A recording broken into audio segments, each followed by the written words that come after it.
Gordy, it's so great to have you back. I mean, we spent an hour and a half, and I felt like our conversation was very incomplete. I understand. I mean, you are so large a life, and I think we really documented your medical history extremely well, and we tapped into the fishing world. And since the other podcast, I'd just like to remind everybody a little bit about something I read during the opening part of the previous podcast, which represents your statements. Just to remind everybody. Over my years, I have also thrilled to leap of large Atlantic salmon or that of a much smaller landlocked salmon. Then there is the spectacular leap of a big mako shark. I also love the amazing way a hooked spinner shark twists and spins around in the air.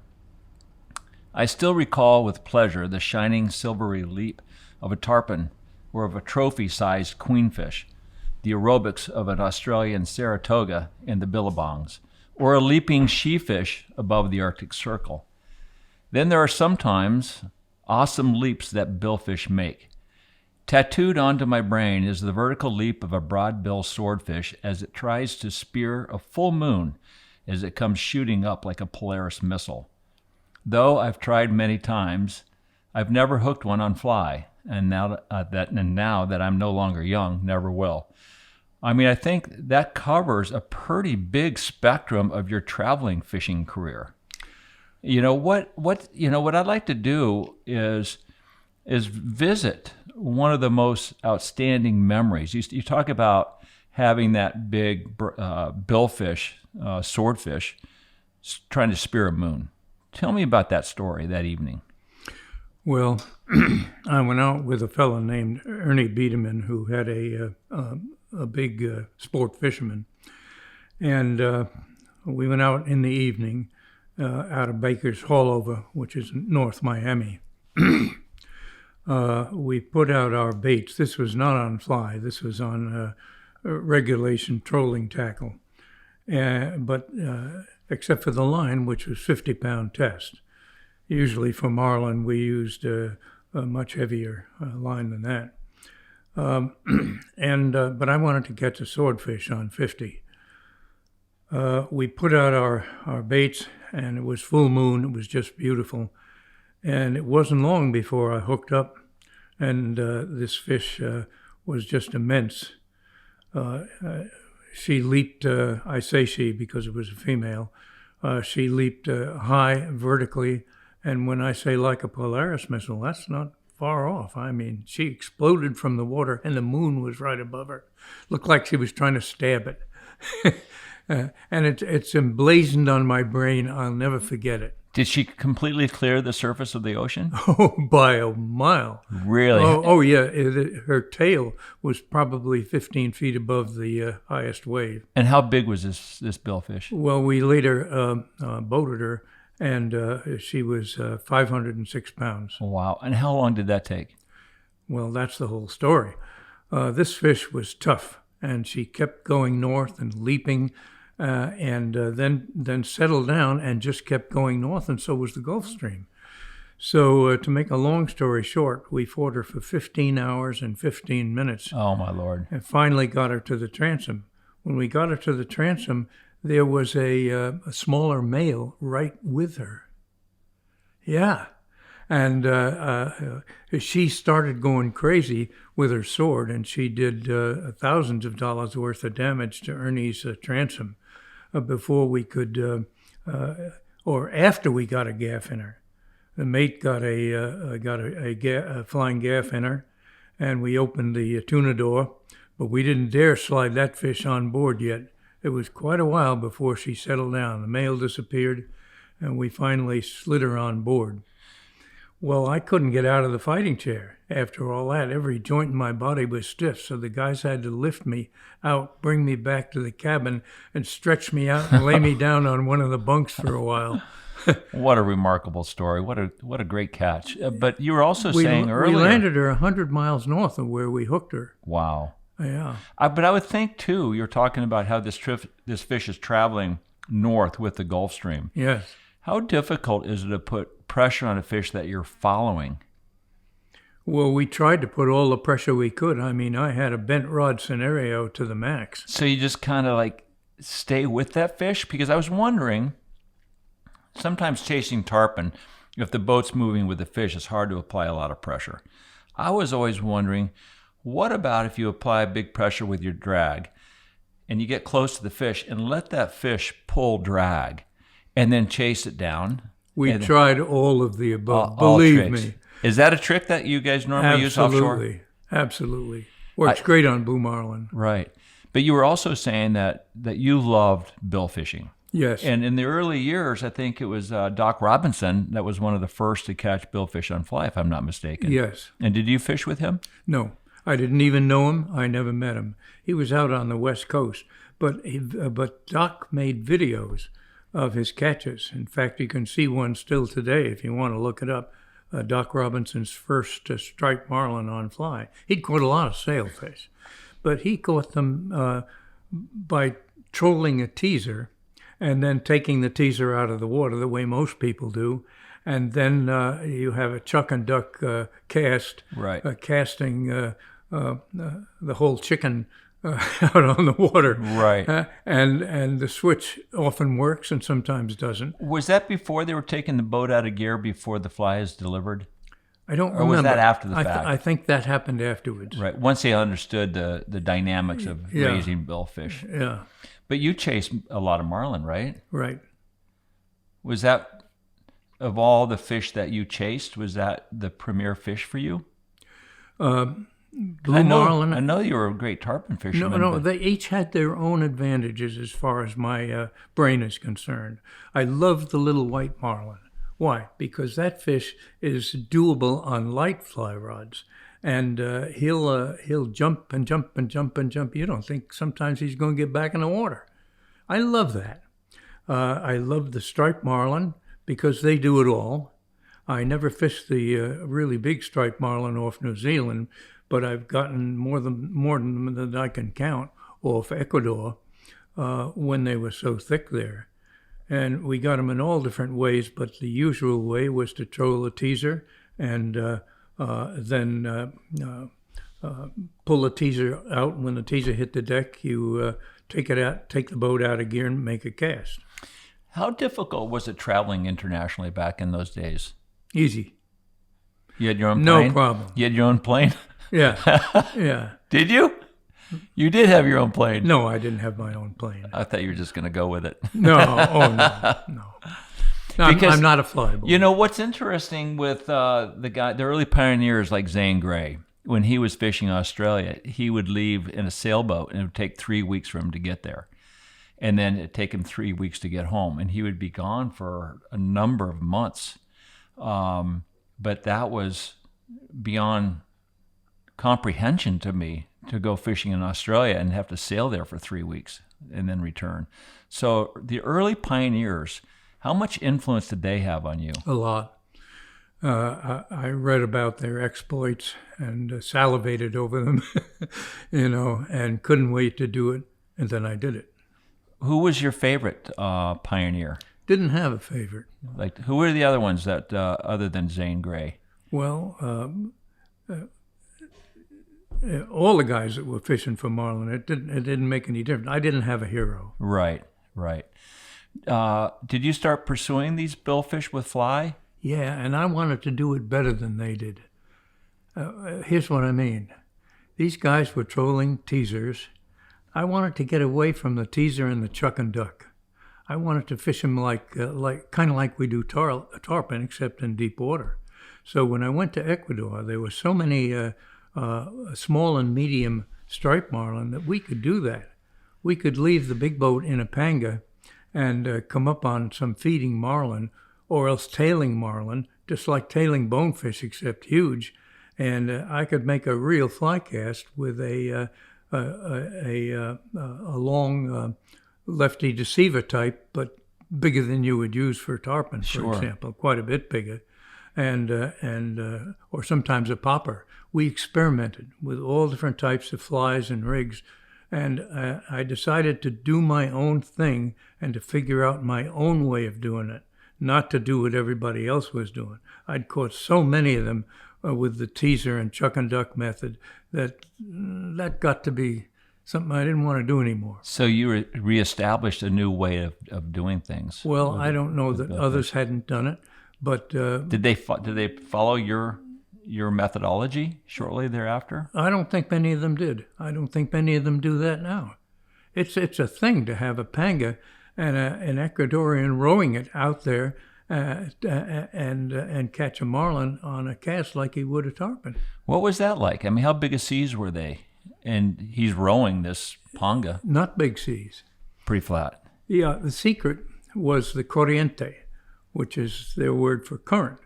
You wanted to get the Humboldt current coming up from Antarctica, because when it collided with the Trans-Pacific current, which was hot, you had a collision of current temperatures. And our hosts lived there, and they knew that. So one of my hosts was Emilio Bacarizo, whose grandfather had been president of Ecuador, and he had all kinds of influence there and that sort of thing. But he was a devout fisherman, and he had his own boat and crew, and the way he would get me there, he'd send me a plane ticket. And say, okay, I've dated this plane ticket for when the current changes. Perfect. and I'd always go with it. Were you teaching a lot of these people in your travels? Yes. Yeah, I love to teach. I did an awful lot of teaching when I was a surgeon, teaching surgery and that sort of thing and medical things. And I loved to do that because I love to share information. Right. Speaking with Steve Huff, he came up with a Huffenagel knot, a combination of light tackle and heavy, when he was fishing in, I think, Panama with Tom Evans. What connection were you using with light tackle to heavy bite tippet back then? We used what we used to call a Carolina knot that my father had learned. It was the forerunner of the Bimini twist. But instead of putting your finger in the loop and twisting it round and round, right. You had an assistant hold the line tight, and then you wound it. And then you got to the top, you put a half hitch in and wound it back the other way. Oh, interesting. Yeah. So it was basically a Bimini twist. Yeah, you just do it differently. Yeah. But nobody gives those Carolina guys credit. They were doing it for years and years and years. Right. And we used a Huffnagel, but before we did the Huffnagel, we used a similar one. Instead of the double overhand knot, we used a single overhand knot. Mm-hmm. When you put a single overhand knot, let's say, in a bite tippet, it's there to stay. Right. So you would take the double line off the Bimini through an overhand and still do the half hitches on the other side of the overhand? Well, yeah, we wanted to spring load it. Now, I don't want to get any more complicated than we have to here, but I would do a furl. I'd take the two limbs of the Bimini, right, cut the loop, and then part A goes over part B, right, 40 times, and then you hold it, and then part B goes over part A 40 times. Sure. And then you bring it down. Now you've got a furl. Right. If you want to furl a furl, you double it over and do it again for half that. Now you've got a graded spring load. It was just beautiful. Wow. And that was my own trick. Does anybody use that knot anymore? Is it famous? Did it become? No, I didn't. I showed my friends. Didn't ever publish it or anything like that. You were a great innovator. Well, that was my thing. Right. That's why I was doing experimental surgery. Loved it. Right. What other innovations did you have in the fishing world? Well, let's take the Bimini hitch. We started on that. My dad and I caught many tarpon on a standard Bimini hitch. And we noted that if you had several fish on the same leader, that the weakest knot in the system was the Bimini hitch. It would break where you come back and start your second twist. Right. And we also noticed if we had a fish on, like a great big shark, my dad hooked a white shark on fly one time, and we fought that fish and fought that fish and fought that. We were on him for hours. It wasn't my catch, it was his. We never landed it, right. And it broke at the top of the Bimini hitch. Then we decided that if we had a fish on, like a big female tarpon that just took you forever, An expression I like to use is the way we fished them was if they're just too big to handle, you just hold on to them till they die of old age and then bring them in. I think a lot of the guys in Homosassa refined that technique, right? Oh, well, sure, because now the way to do it is obvious. And it's the way you do it. Right. You put pressure on the fish to the max, but not enough to break off. And you break his spirit. You don't break the tarpon. Right. So when you release him, he's a go. Right. You don't have to push him with a push pole to turn him over. Right. No, that's very important. I think a lot of people really have never been taught how to pull well, how to pull hard. And one of the things I've always noticed is if I lift with my legs and my back, Sure. my arms can stay relatively straight, used the butt of the rod, and you can catch these fish very effectively. A lot of people have a tendency to fight fish with a big bend. So once you start to bend the rod higher, all the pressure goes to your bicep, Sure. which is a smaller muscle. You lose the big muscles, and also, too, you go to the small muscle of the rod. That tip has no resistance. So once they figure out how to keep the big muscles in play, you catch fish quickly. No question about it. We learned that a long time ago. But nobody really taught it very well, I don't think. I know. You had to learn it yourself. Right. Wasn't in the books. Right. Did you put it there? Well, I tried to put a few in there. No, you did. Well, thank you. Yeah. What kind of tackle were you guys using back then to fight these big fish? Okay, that depends on the era. My fishing eras include the Depression, which is the crash occurred in 1929. I was born in 1930, but I was a little kid in fishing.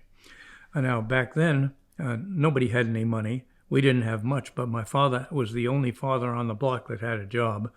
And so we had enough money, but not to spend on good tackle.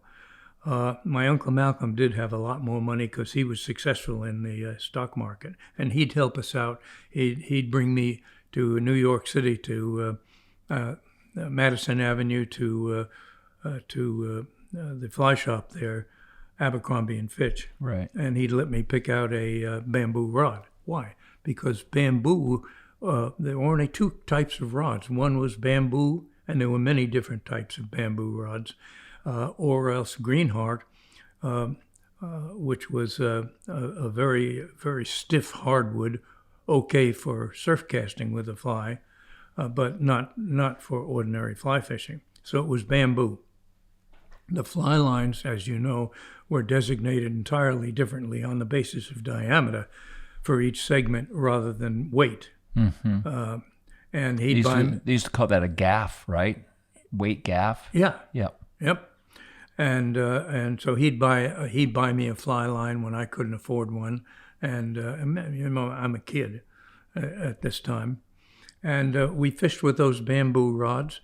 Well, they were a nightmare in the saltwater. First of all, they had ferrules, and the first thing that would happen with every single ferrule on the market would be frozen after a season of fishing in the salt. So what we did was to just use them as one-piece rods because they'd all freeze up. What do you mean by frozen?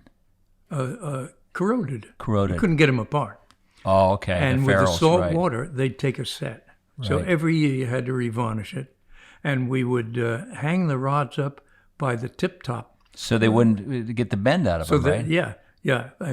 We had the cup hooks in the ceiling at our place on Fire Island. Yeah.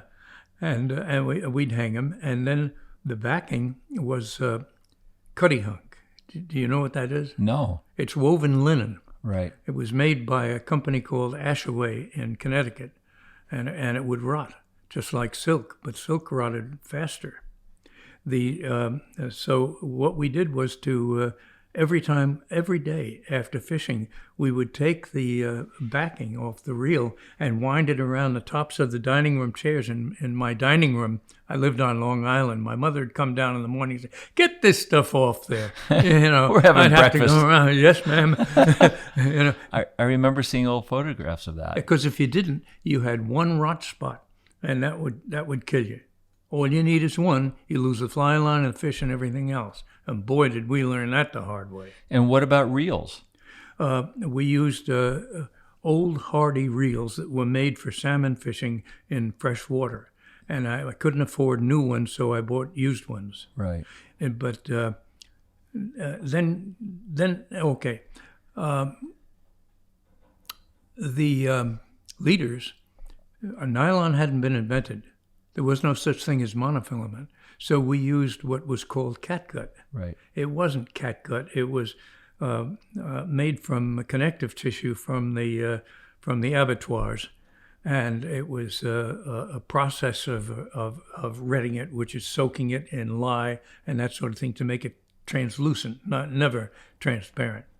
And then they dried it and they'd coil it up. Well, you couldn't use it right away. You had to soak it overnight and then make a leader out of it. Wow. Yeah. What an effort. Yeah. And then after the war, well, let me take you through the war. During the war years, you couldn't buy anything metal. You could buy at great expense pre-war this and pre-war that. Just before the war, in 41, a company, and I don't remember the name of the company, came out with a fly rod made out of beryllium copper. And it was a step rod, tubular, but step rod, and it was one piece. And my Uncle Malcolm got me one of those, and I tried it. It didn't survive the war because copper became a strategic material, and all metal stuff just disappeared from all the shelves. But we fished with that beryllium copper for a while, fly rod. Not many people know that. When was the big transition to equipment that was really sufficient, if you will? It was after the war. Now, during the war, we had some, I'll get to that, we had some interesting fishing times. I spent my summers out on Fire Island, Long Island, just south of Long Island. It was right on the ocean with Great South Bay between us and the mainland of Long Island. And we had a house at Ocean Beach there. My grandparents did. And we had incredible fishing. Why? Because all the commercial fishermen were at war. So there was no competition. The pound nets were all pulled up for the duration, for four or 5 years. All the shore nets were pulled up, just the sticks left. They left the fish alone, and the fishing exploded. It was just incredible. What kind of fish were you catching at the time? Striped bass, bluefish, tuna everywhere. You could go just a little bit just behind the breakers sometimes, and there'd be hordes of bluefin tuna, usually school tuna, not the monsters. Right. And we'd fish them on a fly. I've caught a lot of tuna on fly that way. That's a lot of work. Yeah, and they don't jump. Yeah. That's the thing I've got against them. Well, you also mentioned about the silvery leap of an Atlantic salmon. Tell me about your salmon exploits. Okay, I've fished Maine and Canada for Atlantic salmon, and just love those fish. They were the one freshwater fish which I considered a challenge. They would jump like mad. In fact, the name of the scientific name is Salmo salo. The word salo in Latin means jumper, leaper. Oh, that's right. Yeah, and it was well named. And even the grilse, which were small Atlantic salmon, first time return, they were just wonderful. Did you ever fish with Lee Wolf up there by chance? No. I knew he was probably after you fished. No, I knew Joan very well. Right. I never really got to know Lee very well. I met him once or twice, and that was about it. Right. Tell me these other passions that you have traveling the world. You were mentioning Australia and the Galapagos. Yes. What made those areas so special to you?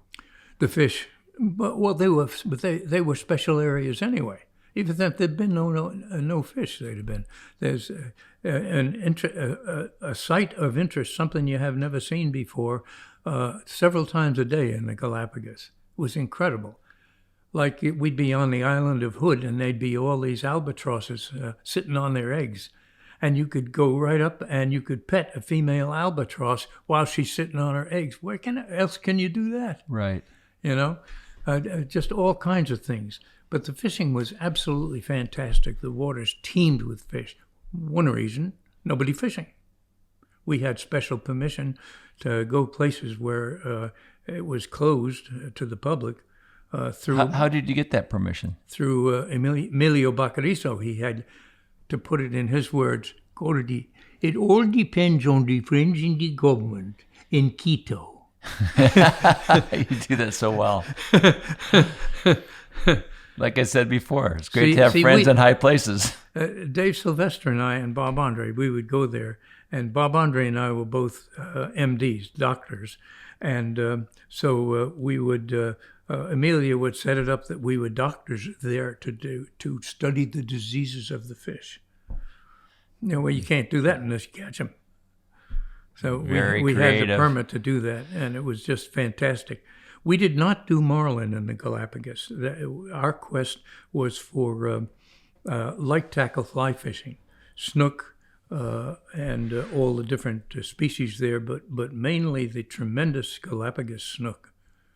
They look just like our Septrometus snook here in the Florida Keys and all through Florida. But they tell me it's a separate subspecies. I don't know whether that's true or not. Right. What size were these fish? And that's the thing. They were juveniles. You could catch one 6 inches long, and the next one might weigh 45 pounds. Wow. Yeah. On the same fly? No. Oh, no. I was going to say that 6-inch fish is going to eat something a little bit different. Yeah, but they were so hungry they'd eat almost anything. It didn't make any. If it moved, they hit it. But you caught snook up to 45 pounds. Oh yeah, oh yeah. How does a snook rank in your world of fish and respect? I know that like some of the great fishermen that used to do all the termits and tarpon termits now are just, they gravitated to snook. That's all they fish for. Excellent. He eats, he fights, he jumps, he does everything right. And then when you're finished with him, he tastes just great. Unless you don't skin him. Right, then they taste like soap. Exactly. Yeah. And they were called soapfish. Yeah. First one I caught was at Hillsborough Inlet when I first moved to Florida, and we didn't know that. And I prepared it with the skin on and fried it, and it literally tasted like a bar of Fell's Naphtha soap. Now, did you ever fish with Tommy Green up there? He used to fish for snook religiously and caught a lot of big fish up in that area, Fort Lauderdale. But he's much younger than you. I didn't know if maybe you'd No, fish but for I him. knew him. I didn't fish with him. Right. And he had an interest in a tackle store, as you know. And as a matter of fact, it was in his store that Bill Hagley, you remember what happened to him? Yeah, he died with it was he Craig who Brewers. taught me the Bimini hitch. Interesting. And I said, well, you're just doing the Carolina knot, but you're using the twist. A new name. Yeah. Interesting. Tell me about the Saratoga fish you were mentioning. That's a hoot. It looks very much like a tarpon. It gets up to perhaps 100 pounds, but not more than that. A lot of small ones. It lives in the billabongs, which a billabong is a river in Australia, which during the dry season never makes it to the sea, so it becomes still. Right. And these fish have a mouth that looks just like a tarpon, but instead of being silver, they're kind of gold. Some of them are brown, but some of them are shimmering gold. And they'll eat anything that moves, but there's a time of year there, and I happen to be there then, when they eat dragonflies. Even a big, you wouldn't think he'd get enough to eat out of a dragonfly, although the dragonflies were pretty big. But the dragonflies would be flying over the lily pads. And if you saw one leap up in the air, it would grab a dragonfly and come down in the water. If you saw that, then we'd go over and wait, and just wait, and be ready to cast with the dragonfly fly. And the idea was that as soon as the fish left the water to get a dragonfly, you keep making a series, you wait a while, and then you keep making a series of hover flies, where you make the fly hover about 4 feet, maybe 5 feet above the lily pads. And if you're lucky, you'll have it in the air, and that fish down below will see it, and he'll come out of the water and take the fly. Midair. Yeah, and the flies never hit the water. That's a hoot. I'd never seen anything like that before. And how big were these fish that were jumping up, Well, grabbing these? the ones I got would average around 20 pounds. Right. But the big fish, the 100-pounders, weren't doing that. Yeah, once in a while they would, Really? but I didn't catch one. Wow. So you're basically kind of creating your own hatch by Yeah. constantly casting and hovering that fly. Yeah. That's crazy. The outback, did you ever chase the barramundi there? I know Yes.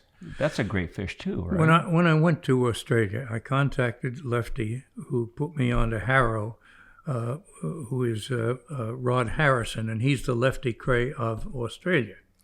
They're very similar personalities, super fly people, and they knew each other quite well. And so I had two mentors in a way, especially when I fished the Torres Straits, which is just below New Guinea, and Lefty had done a lot of fishing there. But he contacted Harrow and made the introduction, and Harrow arranged for my guides while I fished there. And the first thing he explained to me when I told him, well, I kind of like to do my own thing. I don't know as I want a guide. And he said, well, you're not going to survive it. You have to have a guide in Australia to stay alive. Right. And I've had many experiences where I'd have been dead without one. Tell me about one. Well, one is I was fishing with Craig Jenkins, who is a guide at Weipa, which is up on the York Peninsula on the Gulf of Carpentaria. And we were fishing the beach, fly casting for koko, which is a type of trevally, and blue salmon, and a whole bunch of species I'd never seen before, and queenfish. And I could see that there was some tuna out there just beyond my reach, but not a lot beyond my reach, because I can go the distance if I need to, or I could then. Right. And Craig had pulled the skiff up on the sand, and he was maybe 100 yards away from me, and I see this rock in the water, and I figure, if I can wade out to that and stand on that rock, I got it made. And I start to walk out there to get on the rock, and all of a sudden Craig comes up, and he sees what I'm doing, and he screams, no, no, no, go back, go back. I think, well, what's this? He's crazy. No, I went back, and he comes right up, and he says, if you put your foot on that rock, you'll find it's not a rock. It's what we call a stonefish. Immediately, 13 spines go right up through your sneaker, and you won't make it back to the beach. Oh, I didn't know that. Oh, my Lord. If I'd been alone. We would have called you Spiny. Yeah. And then one day we were going from one fishing spot to another in a Jeep with our guide driving the Jeep. And I said, I'd love to see a cassowary bird. A cassowary bird is like an ostrich with little legs, but it's big. It weighs 80, 90 pounds. And the reason it's called a cassowary bird is it eats something that no people can eat and no other animals that they knew of. It's the cassowary seed. It's a big seed like a duck egg, and it survives on those things. I didn't know that till I was taught that. Well, we're going along, and all of a sudden, the guide stops the Jeep. He says, God, he says, you called it. Here's a male cassowary bird with 2 chicks behind him. The males take care of the chicks, which is another story, while the female goes out and tries to get pregnant again. And this bird was in the road, in our way, walking with the 2 chicks. I opened the back door where I was, took my camera and says, I got to get a picture of this. He says, get back in the car. And he explained to me, if you get out of the car, that bird will attack you because he's got chicks to protect. And he has a 3rd toenail, which is like a Damascus sword. And he will run up, and all 80 pounds of them will be behind that thing, and he'll disembowel you on the spot. Oh, my gosh. I didn't know that. Now, if I'd been alone in that Jeep, see, they turned me away from poisonous snakes that I didn't know were poisonous, and areas where the snake drops out of the tree and gets you, stuff like that. It's the land of the fast and the dead. Yeah. Areas where you can't go because there are too many poisonous spiders there that are really poisonous. Did you spend a lot of time there? I spent 6 weeks there. Just one time, or did you go back? No, I just made that one trip. My wife and I were together, but it was just fantastic fishing. I had some objectives, which is what I do when I go to certain places. I wanted to get a GT, giant trevally on fly. I did that. I wanted to get a trophy queenfish, which is a queenfish over 40 pounds on fly. I did that. Lots of smaller queenfish. I love the queenfish. I wanted to get a trophy barramundi, and I did that. Did it all with Craig Jenkins, and I'd heard about the Saratoga, but I didn't know about the getting them in the air, like I've just told you, until I met Graham Williams, who had been one of Lefty's guides, and he took me there. I also wanted to get an ox-eye tarpon, which is an Indo-Pacific tarpon with a big eye, also known as big eye tarpon. Right. Well, I caught them in the billabongs, little ones, and then later caught them in the Torres Strait just off New Guinea, big ones. Well, not like our tarpon, right. But by big I mean 40 to 50 pounds. Right. And it was just a hoot. So I met every personal objective, and the rest of the time I spent with Priscilla, my wife. What a great adventurous life you've had. If there was one location that you could go back and revisit and refish, where would that location be? Galapagos. Any one particular reason? Yeah, it was the diversity of the fish and the diversity of everything else, including the birds. You can literally be standing there with your fly rod waiting to make a cast, and a bird will light on your head or on your shoulder. They're not afraid. So They've never been hunted. Innocence is abound. Yeah, incredible. Like I say, you could go up to those Galapagos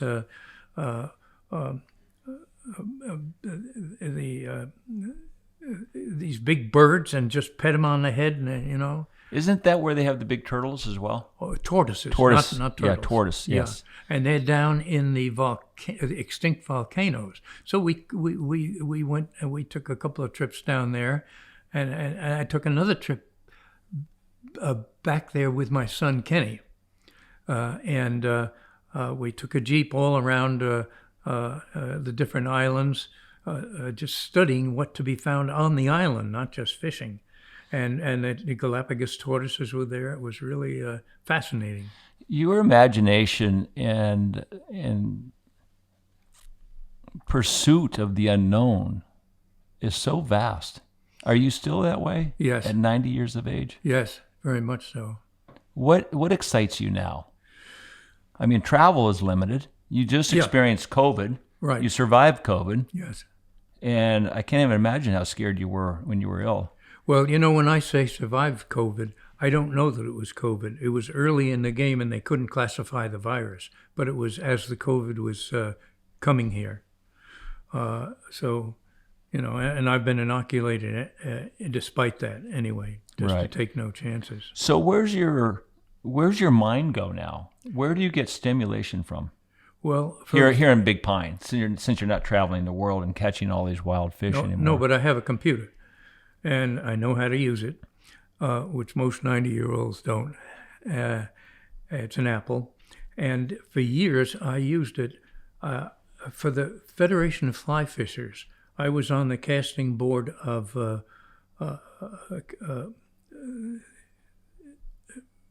instructors, and I think they invited me to join there because they wanted to get into saltwater fly casting, which wasn't popular when I joined 20-something years ago.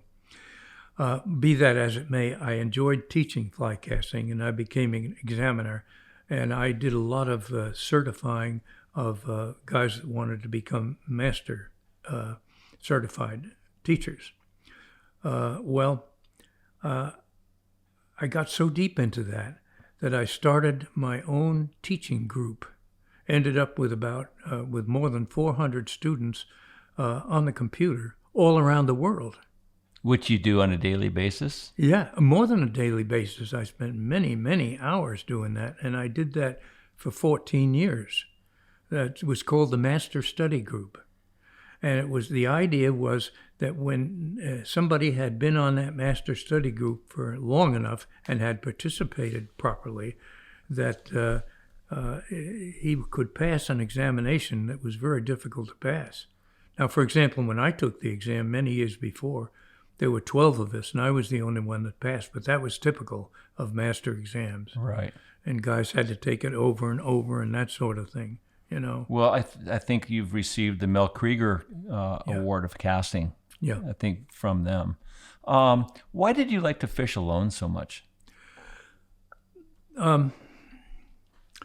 When I say alone, sometimes it would be with my buddy Dave Sylvester, because we thought the same way. I didn't want to be out with somebody there that's hot to hook fish on a day when I just want to observe, that sort of thing. I wanted to do my own thing. I wanted to have some spots that were mine alone. It was a thing for me. I didn't want anybody there like a guide. He'd be in my way. Right. But then when I got a grandson that could pull, back in the game. Yeah. And you don't mind having him know where that spot is either. But I find myself, I like being alone because I like the freedom of thought. Yes. If there's anybody in the boat, they're interrupting my privacy. They're interrupting my mind. And that is bothersome. And I find it so offensive hiking in the high country. People are walking and talking and blabbing. When I want to get up there and be alone and let my mind wander. They ought to be looking and learning. Yeah, just feel free. How often do people really feel free in society? They wake up with a family, they have to feed, you go to work, you have phone calls and the computer, you get home, the same process over and over. I feel sorry for people that don't have the mental freedom. I agree with you. And that's just one of the reasons why I liked to fish alone, too. What do you have at this point, other than the computer? Do you live a lot through memories? Yes. Quite often? Yes, I've got some incredibly vivid memories. You're so sharp, it's amazing. Well, you're brilliant. You are a genius. Not and really. It is really. I mean, you've proven that in your world of medicine and in the fishing world. All your innovations and your creativity. I got a couple of granddaughters that are probably smarter than me. Both of them have graduated from college summa cum laude as the top person in the class. The DNA is alive and well in your family. Great DNA. Tell me about a good friend of yours, Paul Dixon. Yes. Paul is a guide, and that's putting it mildly. He's one of the best guides, if not the best, that I have ever run into. And I teach guides. One of my greatest pleasures is to take one of our guides here in the Keys who says, I've got a young guy coming from Carolina. Gordy, would you mind taking him under your wing and showing him how we do it here? And I'd work with him for whatever time it took, that sort of thing. Well, Paul and I became friends on Long Island because he was the primo guide at Montauk, which is right at the bitter end of Long Island. And that's where there's super action with all kinds of saltwater fish, especially striped bass, tuna, and giant bluefish, all kinds of bluefish, and all that. And he is strictly a fly guide. For a while, he owned a fly shop there, and but like I say, he's the premier guide. And he had heard about me, and I'd heard about him. And one day I was up there visiting my daughter, and I contacted him. He said, I've heard about you, Gordy. You used to live here, didn't you? And I said, yeah, I used to fish a whole lot of spots here. And, back when nobody was fly fishing. He said, I'd like to hear about that. So I got with him and talked about it. And then he said, well, I'm booked up. He says, but I tell you what, I'll lend you one of my Hughes boats if you want to fish at Montauk. And I said, you're on. I brought my brother Dave with me. He had a 20-foot Hughes, which is a small craft for fishing offshore at Montauk. I mean, those are seas beyond the lighthouse that really get rough. And I suddenly realized where those guys are all fishing, they later called it combat fishing. There were so many boats. Guy would make a back cast and catch the cap of a guy in the boat behind him, that sort of thing. Yeah. And they'd scream and yell at each other. The New York scene. You know. Chasing blitzes, right? Yeah, yeah. And so I went out with Dave and I said, here's the way they do it. They get out there, and you've got a school of stripers. You make a couple of casts, you catch a striper or two, or don't. And then everybody leaves. Why? Because they see the birds over here. And then do it over here and here. Why don't we just stay where we are and wait? Maybe they'll come up here. And the fleet would go way off, burning a whole lot of fuel and everything. We'd just stay where we were. And then right close to us would come a school of fish, and we'd catch a couple. And by the time they arrived, we already had our fish. And then we took it a step further. Dave and I used to fish together. We're only 13 months apart. And he was a fly fisherman too. And he said, Gordy, we've got the spots that we fished in the 1930s and the 1940s. I'll bet these guys don't know those spots. I wonder if they still have fish. So we disappeared. And Paul and the guys wondered where we went. We hit the spots that we had been fishing as kids. And yeah, they had fish and no boats. Awesome. Yeah, it was just neat. Well, Paul and I became very good friends. We fished many, many times together up there. And then we started fishing in Florida. And I took Paul out one day. He wanted to catch his first tarpon, and he wanted it recorded, so he brought his photographer on board. And it was a beautiful day. I don't remember what month, might have been June. And I took him out with this photographer, and the photographer set up the tripod and had all kinds. Figured, oh boy, the pressure's on me now, and I'm not used to that. I got to get Paul a fish. You know what happens? Of course, I spent all day long and I couldn't find a tarpon. And then the day got long and the cameraman is looking at his watch and Paul is standing on one leg and then the other and gets off the foredeck. And I took him over to one of my spots out east of here, one of the islands. I don't want to say exactly which one it was. That's my ace in the hole. And I pulled up there, and here come two big fellas. They're both over 100 pounds. Nice tarpon, and they're relaxed. And they're coming blooping, and they're right near the shore. I mean, they're like 20 feet from the shore. And it's flat calm. The wind's on the other side of the island. See, I'm in the lee. And I pull up on them, and I think to myself, the first thing I have to remember is that Paul is used to striking fish. Immediately, he's going to pull that fly right out of his mouth. And I told him that. Paul says, yeah, I know how to fish, Gordy. I says, yeah, I know you do, but he said, leave me alone. All right, fine. Okay. But I wasn't going to let that happen. And that's when I, on the spot, developed a way that I have regularly for trout fishermen who will do this repeatedly all day long, pull the fly right out of the tarpon's mouth. But I didn't use that technique, but all this is going through my brain. I figured I got to do something. Here come the tarpon. I got to think fast. The tarpon comes right up. Paul has his usual perfect cast. Oh, he's a beautiful caster. He put that fly exactly in the right position. The tarpon takes the fly. You could see it just beautiful. I'm on the poling platform, and that fish is coming toward us. Now I got to do something because Paul is fiddle farting with and I know as soon as he's going to come tight, he's going to try to hook that fish with the rod. So I took my foot on the push pole platform. The tarpon is now about 20 feet away from us. I went like that, stomped on it. That tarpon goes whoa and turns right around. Paul comes tight, and now he's automatically hooked up. But he both strip strikes and strikes him with the rod at the same time. Now the photographer takes the picture. The poon is in the air, but the fly line, which was all over the deck because Paul hadn't taken it up, is now in the air in great coils and twists in the air. And that fish came down, but Paul could handle that. And he wound that fly line up just fine, came tight on that tarpon, and landed him. Beautiful. And that picture, I'll never forget it. Well, now my trick is this. If I have a trout fisherman who hasn't done any saltwater fishing before, and I give him 2 or 3 times to pull that fly out of that tarpon's mouth. I know he's not listening to me. His brain comes apart the minute he sees that tarpon, and he gets what we call a KK. That's a knee knocker. When the knees knocked together, no good is going to come of this.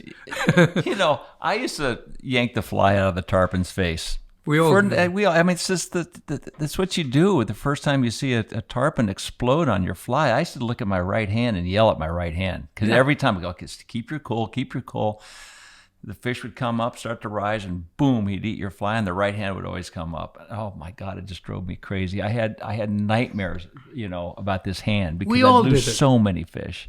But let's go back to one of the things that you were mentioning last night after the first podcast we did. You were talking about navigating offshore before GPS, and you were looking for big wrecks, I think, to the north of Key West. If I may, let me just go back to that tarpon thing. One more, because I got a little trick that I'd like you to use this podcast to teach people. Okay, absolutely. Here's my solution. I've got a trout fisherman. The last 5 fish, he's pulled the fly out of his mouth. That's over a 3-day period of time. I got to do something. So now I tell him, look, we're going to do this differently. You're going to make the cast to the fish. And then you put the rod under your right arm. Use a 2-hand strip. The fish takes the fly. And now, by the time he fiddle farts around and gets that rod up in his hand and everything, he can do whatever he wants. He's probably going to hook that fish. Right. It's magic. Well, I've proven that methodology wrong too. Double hand stripping because you can always turn your body. Well, I've slid it out by turning my body too soon, trying to get tight. But you're right. It has helped a lot of people. But let's go to that navigational thing if you're ready. Yes, I am. Tell me about that when you were navigating, offshore a number of miles trying to get to a deep wreck. Yeah, well, we knew where the wreck was according to Navy records, but that was where the ship either got torpedoed or hit one of our own mines. It was the place where the explosion occurred.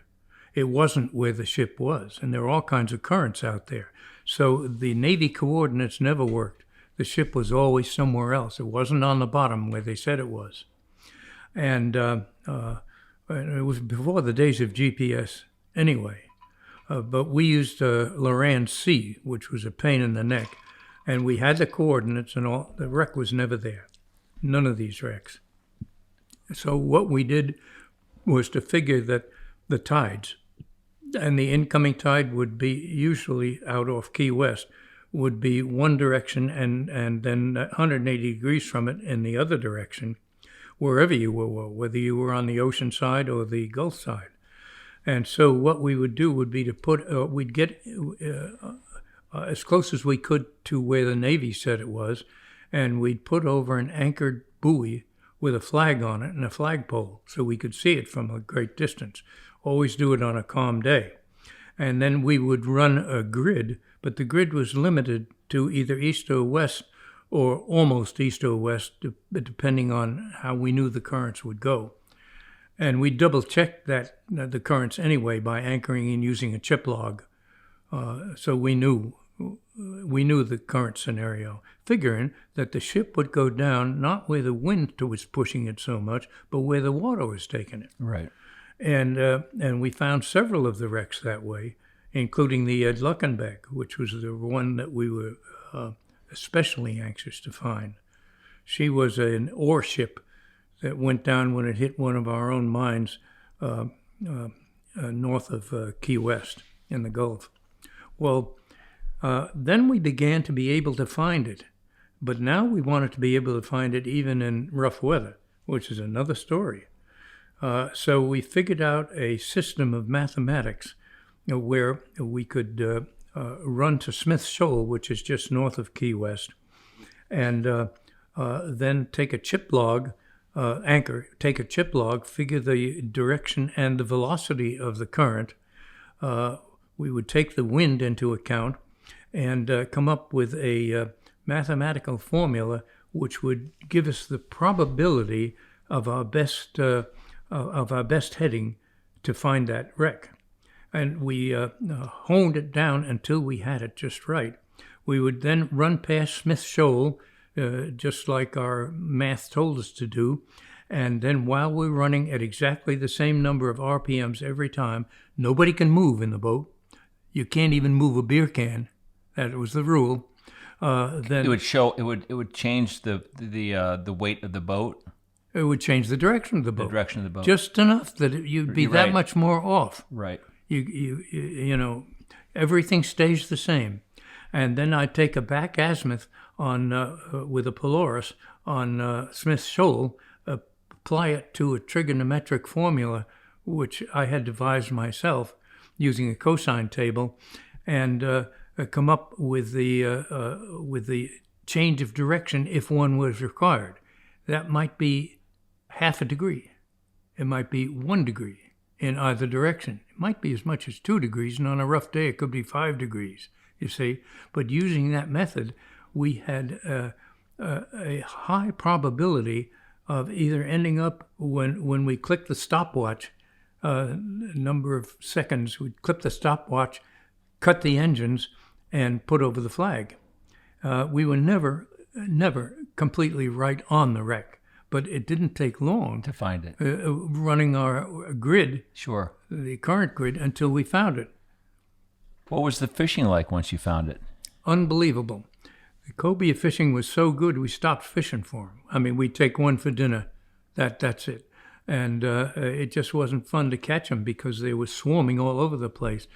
And I may have told you this story, I can't remember, but we'd have lunch and Priscilla would put in some green grapes for us, and my father would take the green grapes and hand feed the cobias, and they would come right up and take it out of his fingers, just like Suck it right out of their finger. Yeah. Oh, how beautiful. Yeah. But the permit would be down below, and we would put a crab fly down and let it sink, and just about every time you had a permit on for it. Right. You know. But you also, too, witnessed Mel Fisher's son dying when they sunk the ship out there when they were treasure hunting. Tell me about that story. Well, we were running out from Key West, and it wasn't toward the to the north, to the Lookenbeck. It was to the east because we wanted to fish the Valbanera passenger ship that went down in, I think it was 1912, on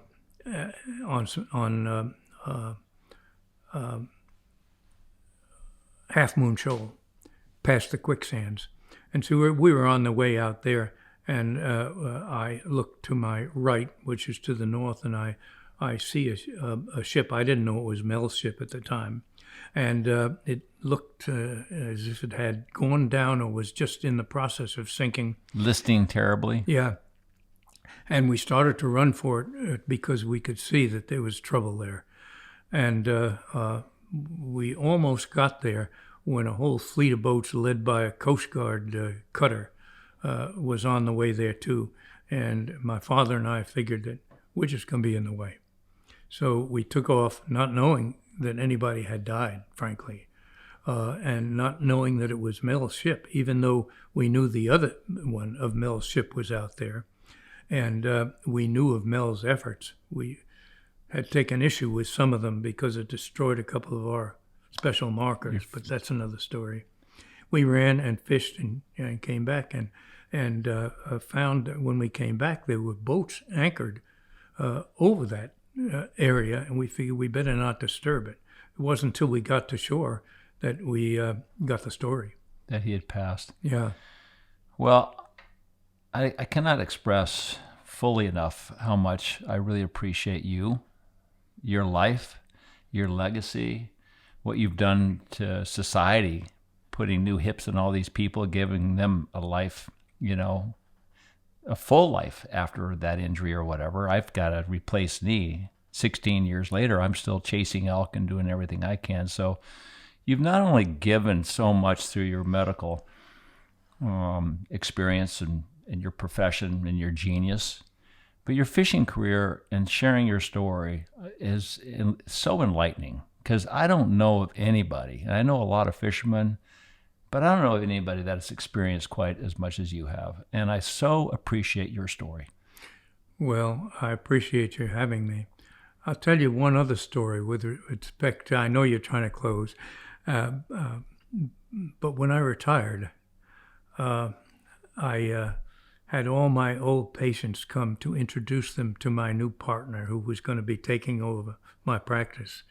And they blocked the federal highway, my old patients, for 2 hours, and nobody could get through, just the people coming into Holy Cross Hospital where I had done all those surgeries. It was really a lifetime experience to do that. Wow. And the hospital put up a bronze plaque on my own operating room. I had my own operating room there. And I'll never forget that appreciation, because that meant a lot to me. Well, you've given this world such great pleasures through your experiences in fishing and your innovations, and also giving people their lives back through your medical genius. So thank you so much. Thank you. I've enjoyed every minute of it. Me too. Thanks, pal. When I saw it's West Side Story, when I saw it's just a ride.